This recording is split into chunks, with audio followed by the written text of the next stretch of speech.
Ah, the New York Jets. Everyone's favorite butt fumble of a franchise. This team's been a dumpster fire of a franchise for my entire life. Hell, they've been a dumpster fire of a franchise for everyone's life, except a random good couple seasons or so. Which makes it weird, the fact that the Jets are entering the 2023-24 season with a surprising amount of hope and promise. They brought in quarterback Aaron Rodgers and wide receivers Alan Lazard and McCole Hardman. This Jets team is building something off the back of their 7-10 campaign last season, which sounded to sound great, but they were 7-4 at one point. Let's be honest.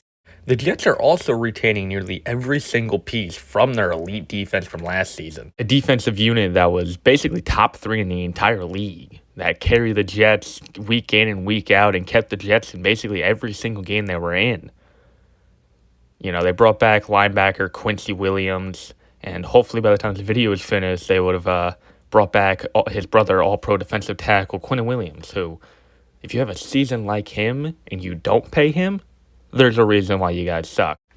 Also, who can forget the pending return of running back Breece Hall coming off his unfortunate ACL injury? Hall in just 7 games on 80 rushes, had 463 yards, 4 touchdowns, his longest being 62. He was a lock for Rookie of the Year. Also, who can forget the actual Rookies of the Year?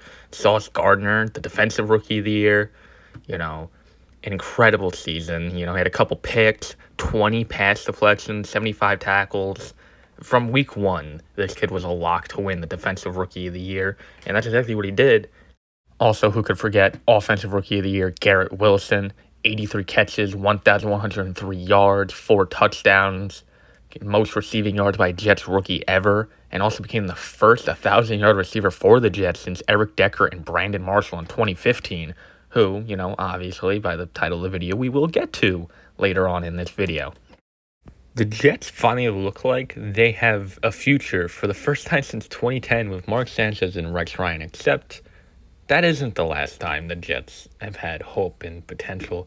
And you may be saying, what do you mean that isn't the last time? Are you referring to 2019 in the Darnold era, which was ruined from the start with the Gase hiring? No, the time I'm referring to is 2015, the most special yet heartbreaking year in recent Jets memory. In 2015, the Jets defied every expectation by stunning the NFL and having a 10-6 season. This team was absolutely bonkers, and it makes absolutely no sense why the Jets did as good as they did. The Jets were built around an aging core full of underperforming veterans and unproven rookies, and of course, to top it off, a journeyman quarterback and a first-time head coach. This team was built to lose, and that's what we expected them to do, except they didn't. How? How did this awfully built team have so much success and break a ton of franchise records still stand to this day? Well, we gotta go back a little further, to about 2010. The Jets were coming off a very strong 11-5 season that saw them reach the AFC Championship for the second straight season, the first time the franchise had made it to back-to-back title games, led by second-year signal caller from USC quarterback Mark Sanchez and second-year head coach Rex Ryan. The Jets stunned everyone with a very strong season. We're hoping to make another deep run, but this time get over the hump and reach the team's second over Super Bowl. With the league's best rushing attack, including future Hall of Famer LaDainian Tomlinson and young gun Sean Green, who were running behind an elite offensive line, which included Nick Mangold, Brickashaw Ferguson, and Brandon Moore. The Jets also had some really good pass catchers for their young QB, including Santonio Holmes, Plaxico Burress, and coming back from injury, Dustin Keller. This was a very, very good offense, but the defense is where the fun began. Bart Scott, Darrell Reeves, Antonio Cromartie, and rookie Muhammad Wilkerson, along with many other solid starters, this Jets team was primed for a Super Bowl run, which didn't happen. The Jets' 2011-12 campaign was average at best. Tomlinson's age had finally caught up with him, which led to Sean Green taking over a majority of the carries when they usually split them. This led young Mark Sanchez to be relied on heavily. Despite his best effort, it didn't work. The Jets would finish 8-8 and miss the playoffs. Tomlinson would retire at the end of the season. The team would also lose wide receiver Santonio Holmes to the Chicago Bears. It was just a rough ending to what we thought was going to be a long success for the Jets. They had so many young pieces, and we thought they were going to be something. But the Jets had one more trick up their sleeve. They knew that their dreams of a Super Bowl run weren't dead yet.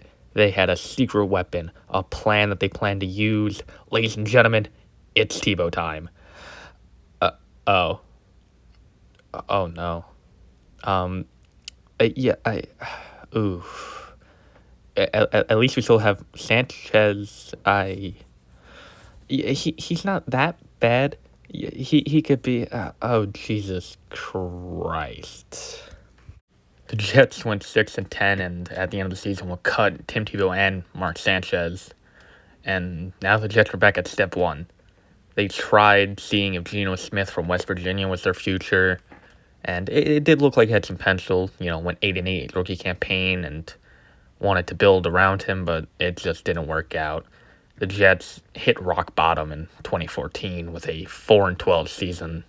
After their 4-12 campaign, Woody Johnson would fire Rex Ryan and would decide to change it up, hiring defensive coordinator from the Arizona Cardinals, Todd Bowles, who in 2013 with the Birds had the number 6 ranked defense, the number 1 rushing defense, and they were very good and had a 10-6 record, but would miss the playoffs, which may or may not be foreshadowing for this Jets team. The Cards defense did take a step back in 2014, dropping to the number 24 ranked team, but they would make an 11-5 record and go to the playoffs before losing to the Panthers. Despite the defense for Arizona stepping back in 2014, his 2013 campaign just showed too much promise for the Jets to ignore and hired Bowles to a 4-year deal. So the Jets had a new coach and over $55 million in cap space. It's time to overhaul this roster, especially the defense, who since that stacked 2010 defense have fallen off. The Jets decided to tackle the secondary, which was by far one of the worst in the league. What would help? A lockdown cornerback. And taking a peek at free agency, there's one right there by the name of Darrelle Revis. You may remember Revis from that earlier 2010 team. In 2013, Revis left the Jets after a contract dispute going to Tampa Bay, and he signed a 6-year, $96 million contract, but only lasted a year before being shipped off to New England for a year where he would win a Super Bowl on an all-pro campaign. The Jets saw an opportunity to bring back Revis Island and wasted no time doing it, signing into a 5-year deal worth $70 million on March 14th. A few days later, the Jets would reunite the old corner duo from 2010, signing Antonio Cromartie to a 4-year deal worth $32 million. Cromartie was on the Jets a year longer for Revis before being cut in 2013, and Cromartie was on Todd Bowles' Arizona team in 2014 and was named a Pro Bowler. The Jets continued to bolster the secondary, signing cornerback Buster Skrine from Chicago and free safety Marcus Gilchrist from San Diego. 2 solid starters, but nothing fancy. The Jets did come out of nowhere with a big trade, though. ESPN's Adam Schefter is reporting the Chicago Bears have agreed to trade Brandon Marshall to the New York Jets. On March 8th, the Jets and Bears finalized a trade that would send the former All-Pro to New York for just a 2015 fifth-round pick. Marshall coming off as one of his worst statistical seasons 2014, where he only had 721 yards and 61 receptions, but to be fair, he missed the final 5 games. It seemed that Marshall's age had caught up to him as he dropped in numbers and had been for the past few years. The Jets saw this and decided the low asking price made the deal worth it. The Jets now had paired former All-Pro with Eric Decker, who the Jets picked up the year prior. Decker was coming off a 900-yard season 2014, and the Jets hoped the duo could help skyrocket the Jets' struggling passing game. Also in this offseason, the Jets made a bunch of other moves for some solid starters, but mostly only offensive linemen. They did make this one trade, though, for a journeyman quarterback named Ryan Fitzpatrick. I'm sure he won't be important to the story. Nothing too crazy, but an overall pretty good team to surround young QB Geno Smith, who they hoped would have a breakout year. Breaking news out of Florham Park, New Jersey in Jets training camp. Geno Smith is out 6 to 10 weeks with a broken jaw. Oh, no. On August 11, 2015, defensive end IK Anampali punched QB Geno Smith over a $600 plane ticket. The story is actually a lot more in-depth. I'll leave a link to a video by Flemlo Rats who made a really good in-depth video about it. This was the last thing the Jets needed to happen. This meant they would have to rely on quarterback Ryan Fitzpatrick, who they acquired from Houston in March. Fitzpatrick was pretty weird. He attended Harvard in college, tried by the Rams, and ran the league, putting up subpar stats. So now the Jets entered the 2015-16 season with a journeyman quarterback, first-year head coach, and a bunch of underperforming veterans. Absolutely no shot they win, right? Patrick in the end zone. Touchdown, Decker. And this time, nowhere to go. Lost the football. Picked up by the Jets. Darrelle Revis. Revis with blocking. Win is what they did. The Jets started the season on fire with a win over Cleveland to start the season. The Jets would jump out to an incredible 4-1 start. The team felt like they were on top of the world, playing great offense, great defense, all the pieces coming together. The Jets looked like Super Bowl contenders for the first 5 weeks. But then, week 7 came. In the past 15 years, the Jets have been consistently bullied by the Patriots. In the 36 games played between the teams since 2000, the Jets have only won 10 times.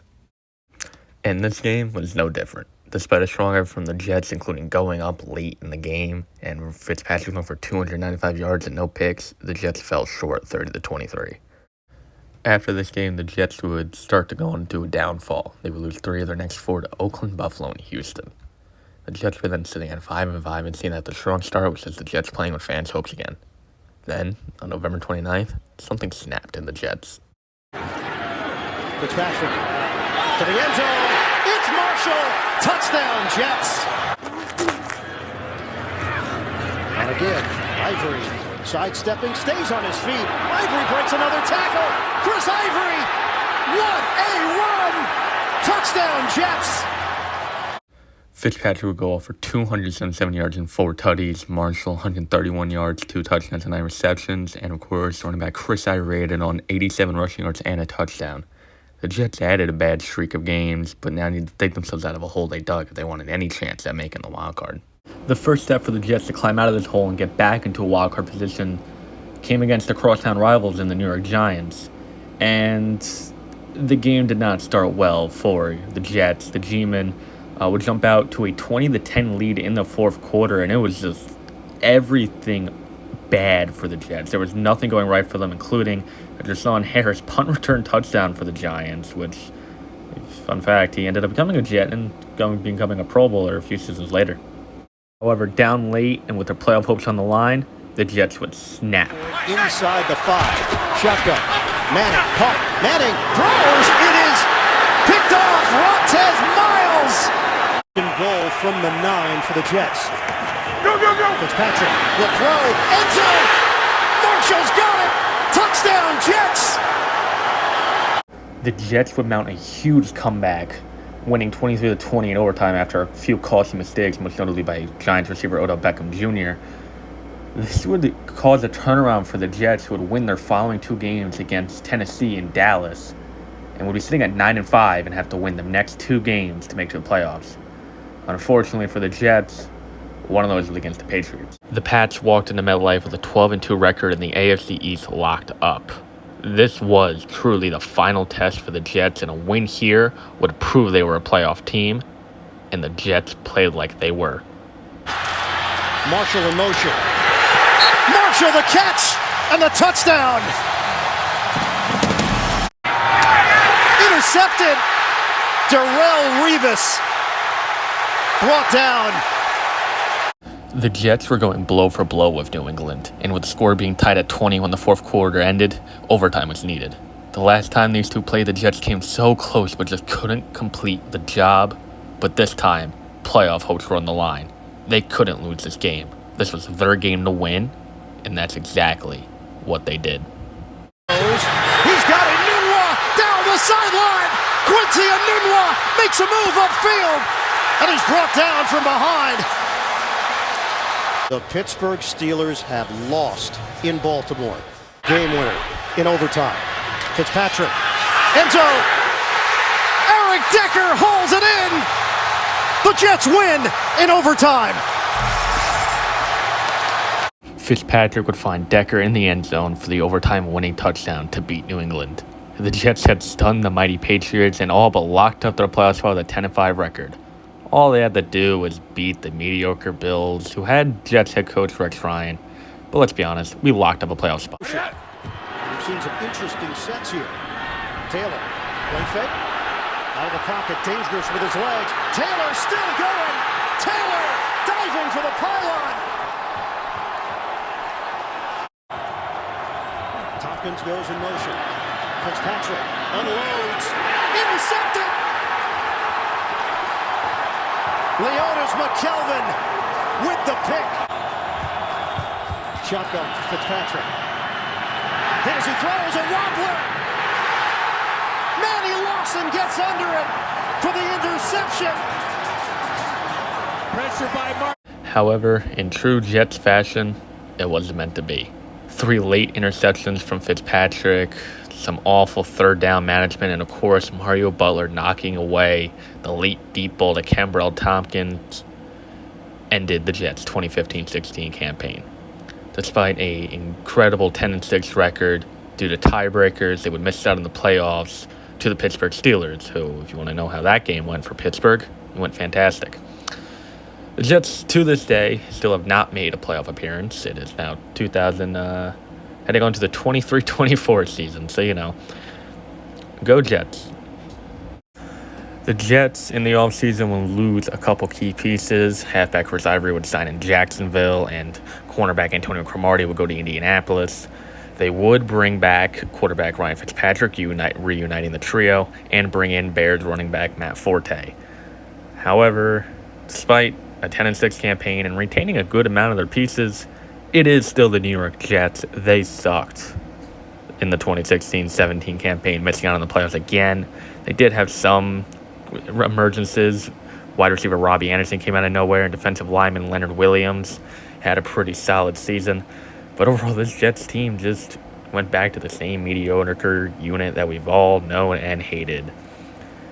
And they just have not recovered since. Well, I guess they're recovering now, but, it's the Jets. Aaron Rodgers looks great, whatever. It's the Jets. I'm just waiting for how we're going to mess it up this season. So stay tuned, because I'll probably be making videos of me screaming at the Jets for doing something stupid. I just can't wait for it. 2015 Jets, special, heartbreaking, still not over it. If you want a quick fun fact, the Jets would beat Buffalo in week 2 of this season in Buffalo, because, the Jets. So as I wrap up this video that I've been working on for an unnecessarily long time, I just want to give a shout out to my boy Hammer here, who has been up my ass about this video. I told him about the idea, and he wouldn't let me hear the end of it. I'm going to leave a link to his channel. He's actually good at the whole YouTube thing compared to me. But, 2015 Jets, still heartbroken about it. They were special. They just couldn't keep it going, because it's the Jets. Why would we be good at doing that?